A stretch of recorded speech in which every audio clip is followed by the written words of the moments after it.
अस्सलाम वालेकुम नाज़रीन, ईरान टीवी न्यूज़ में आओ या सायरा सुहरो आओ यहाँ पेरिया गुल सबका पेरी का नज़र हेडलाइन ते।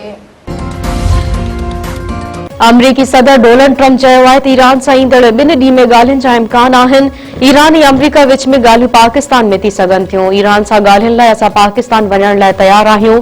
न्यूयॉर्क पोस्ट सां ॻाल्हि ॿोल कंदे अमरीकी सदर डोनाल्ड ट्रंप चयो त ईरान सां ॻाल्हियुनि लाइ पाकिस्तान वञण जा इम्कान वधीक आहिनि। ईरान सां ॻाल्हियुनि जो अॻियों दौर पाकिस्तान में थी सघे थो। पाकिस्तान ईरान अमरीका खे ॻाल्हियुनि जे ॿिए मरहले जी आछ करे छॾी। धुरियुनि खे जंगबंदी जो मुदो ख़त्म थियण खां अॻु ॿीहर इस्लामाबाद में ॻाल्हियुनि जी तजवीज़। अमरीका ख़ाबिरो इदारे पाकिस्तान जे बिनाला अमलदारनि जे हवाले सां रिपोर्ट में चयो आहे त अमरीका ईरान विच में ॻाल्हियुनि जो ॿियो मरहलो ख़मीस जे ॾींहुं थी सघे थो। अमरीकी टीवी मूजिबि अमरीका ऐं ईरान विच में ॻाल्हियूं अञा बि जारी आहिनि।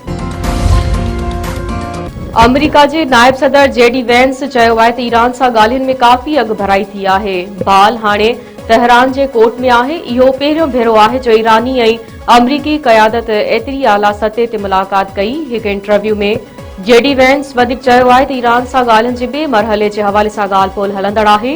इहो ईरान जे मथां आहे त उहो अॻिते वधण लाइ कहिड़ा क़दम थो खणे। असां ईरान खे पंहिंजी रेड लाइन ॿुधाए छॾी आहे।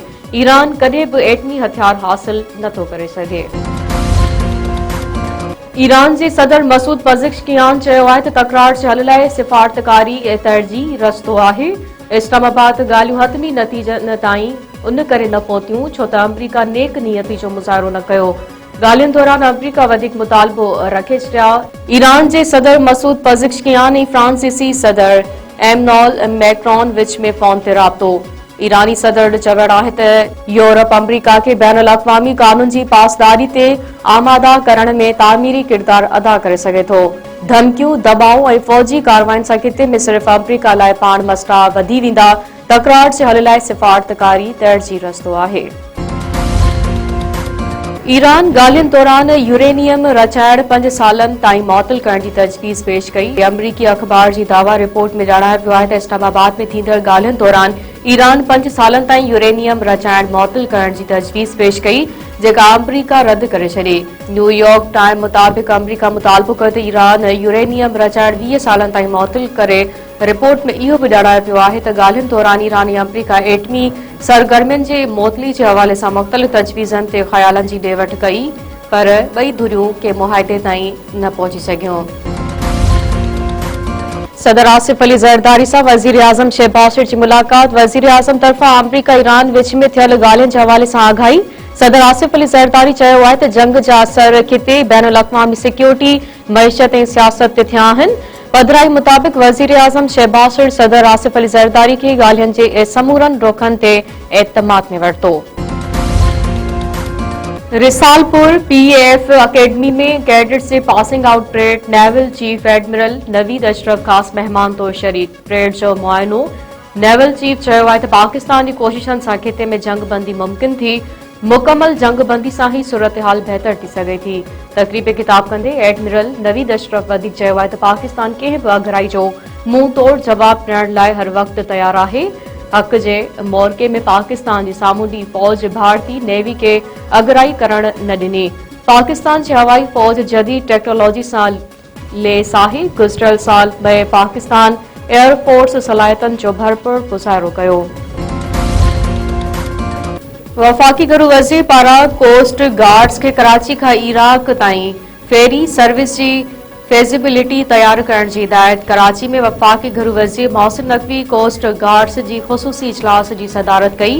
वफ़ाक़ी घरू वज़ीर खे पाकिस्तान कोस्ट गार्ड्स जी पेशावाराना सलाहियतनि ऐं ऑपरेशनल तैयारियुनि बाबति ब्रीफिंग ॾिनी वई। मोहसिन नक़वी कोस्ट गार्ड्स जे हेडक्वार्टर में शहीदनि जी यादगार ते हाज़िरी भरे गुल रखिया। वफ़ाक़ी घरू वज़ीर मोहसिन नक़वी चयो त पाकिस्तान कोस्ट गार्ड्स जे शहीदनि सामूंडी इलाइक़नि जी हिफ़ाज़त लाइ लाज़वाल क़ुर्बानियूं ॾिनियूं आहिनि। शहीदनि जे अज़म क़ुर्बानियुनि खे हमेशा यादि रखियो वेंदो। पाकिस्तान पीपुल्स पार्टी जे चेयरमैन बिलावल भुट्टो ज़रदारी सां सिंध जे सीनियर सूबाई वज़ीर शर्जिल इनाम मेमर जी मुलाक़ात। सीनियर सूबाई वज़ीर शर्जिल इनाम मेमर पार्टी चेयरमैन के पिंक स्कूटी जे कामयाब तक़सीम वारी मुहिम जे हवाले सां तफ़सीली आगाही ॾिनी। पीपी चेयरमैन बिलावल भुट्टो ज़रदारी तरफ़ां सॼी सिंध अंदर औरतुनि में पिंक स्कूटीज़ जी तक़सीम जो सिलसिलो मरहलेवार शुरू करण जी हिदायत। वॾे वज़ीर सईद मुराद अली शाह जी सदारत हेठि कणक जी ख़रीदारी पॉलिसी बाबति जाइज़ा इजलास। वज़ीर आला सिंध तरफ़ां नंढनि आबादकारनि ते ख़ासि ध्यानु ॾियण जी हिदायत। सैयद मुराद अली शाह चयो आहे त सब्सिडी वठंदड़ आबादकारनि खां ई कणक जी ख़रीदारी कई वेंदी। समूरनि ज़िलनि अंदरि कणक ख़रीदारी मर्कज़ फौरी मुतहरिक करे आबादकारनि खे बर वक़्तु अदायगियूं कई वञनि। वॾे वज़ीर सैयद मुराद अली शाह चयो त पंहिंजो बारदानो इस्तेमाल कंदड़ आबादकारनि खे मुआवज़ो ॾिनो वञे। समूरा ज़िला पंहिंजे निज़ाम खे फ़ाल बणाए बिना देर हदफ़ हासिल कनि। सिंध हुकूमत पारां हलंदड़ हफ़्ते सखर खां शिकारपुर ताईं पीपुल्स बस सर्विस शुरू करण जो फ़ैसिलो। सूबाई वज़ीर शर्जिल इनाम मेमर जी सदारत हेठि आला सतही इजलास। शहरियुनि खे बहितर सफ़री सहूलतनि जी फराहमी ऐं नवनि रूट्स लाइ ख़ासि इंतज़ामनि ते गौर वीचार। इजलास में सखर ऐं हैदराबाद जी औरतुनि खे पिंक स्कूटीज़ फराहम करण लाइ जल्द तक़रीबूं मुनक़िद करण जो बि फ़ैसिलो। सूबाई वज़ीर शर्जिल इनाम मेमर चयो आहे त औरतुनि खे बाइख्तियार बणाइण ऐं उन्हनि खे महफ़ूज़ सफ़री सहूलतूं फ़राहम करण सिंध हुकूमत जी अवलीन तरजीह आहे। हैदराबाद लाइ ख़ुसूसी रिथाबंदी कई पई वञे। हैदर चौक खां कोसार ऐं हैदराबाद खां टंडोला रूट्स ते पीपुल्स बस सर्विस जल्द शुरू कई वेंदी। जीडी अगवा राशिद शाह राशदी चयो आहे त पीर पागारे जे हुकुम ते करप्शन ख़िलाफ़ लॉन्ग मार्च कंदासीं। सियासत भत्ते जो ॿियो नालो बणिजी वई आहे। हुक्मरान ज़मीननि ते कब्ज़ा करे रहिया आहिनि। वकीलनि खे पंहिंजी ताक़त जो अंदाज़ो नाहे। लाड़काणे में मौज़म अब्बासी ऐं ॿियनि सां गॾु प्रेस कॉन्फ्रेंस कंदे राशिद शाह राशदी वधीक चयो आहे त लाड़काणे खां जदोजहद जी शुरूआत कई आहे। कुंड ख़र्च में वेंदासीं। सिंध जूं केतिरियूं ई शख़्सियतूं फंक्शनल लीग में शामिल थी रहियूं आहिनि। शागिर्दियाणी फ़हमीदा लगारी वारे केस में अघ भराई। आईजी सिंध जावेद आलिम ओढो जांच लाइ 5 रुकनी कमेटी जोड़े छॾी। एसएसपी सोहाई अज़ीज़ टालपुर कमेटी जी सरबराही कंदे। एसएसपी सिजावल अलीना राजपर बि जांच कमेटी में शामिल। शागिर्दियाणी फ़हमीदा लगारी जे वारसनि एसएसपी सोहाई अज़ीज़ टालपुर जी सरबराही में जांच कमेटी जोड़ण जो मुतालबो कयो हो। सिंध जे अॻूणे वॾे वज़ीर सैयद अब्दुल्ला शाह जी अॼु 19वीं वरसी। भान सईदाबाद भरिसां ॻोठ वरियो वाहण में वरसी जी तक़रीब। वॾे वज़ीर सैयद मुराद अली शाह पारां मज़ार ते हाज़िरी। गुलनि जी चादर चाढ़े फातिहा ख़्वानी। तक़रीब पीपुल्स पार्टी जे अॻवाननि समेत कारकुननि जी वॾे अंग में शिरकत।